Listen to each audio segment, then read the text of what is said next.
તો ઊંઝા એપીએમસીની ચૂંટણીમાં મહત્વની અપડેટ કહી શકાય તે સવારે 11 વાગ્યા સુધી ઊંઝા એપીએમસી ચૂંટણી શાંતિપૂર્વક મતદાન થયું છે, ત્યારે ખેડૂત વિભાગની 10 અને વેપારી વિભાગની 4 બેઠકો વચ્ચે રસાકસી સર્જાઈ છે।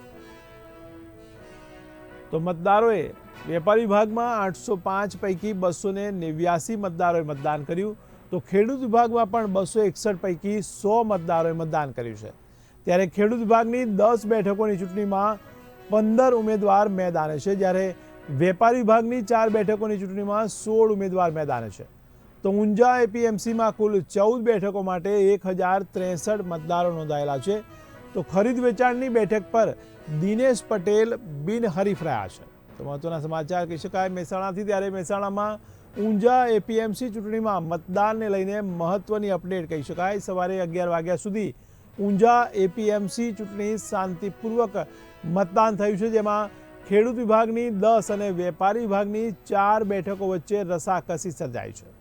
તો વેપારી વિભાગમાં 805 પૈકી 289 મતદારોએ મતદાન કર્યું હતું, તો ખેડૂત વિભાગમાં 261 પૈકી 100 મતદારોએ મતદાન કર્યું છે।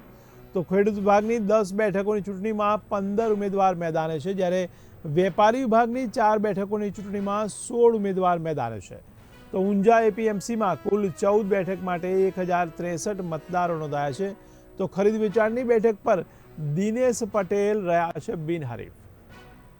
સમરસતા પ્રયાસો પૂરેપૂરા કર્યા હતા અને દિશામાં પાર્ટીએ પણ બંને પક્ષોને સાચવી લીધા છે અને બંને પક્ષોમાં સુમેળથી પાર્ટીએ મેન્ડેટ પ્રમાણે જરૂરી સૂચનાઓ પણ આપેલી છે અને અમારો પણ પ્રયાસ છે આ ઇલેક્શન સમરસથી કિસાનોના હિતમાં, વેપારીઓના હિતમાં અને કોઈના પણ મન કડવા ના થાય, સાથે મળીને સંપીને આ ચૂંટણી આખી પૂરી થાય આજના દિવસની, એવી મારા પણ પ્રયાસો છે।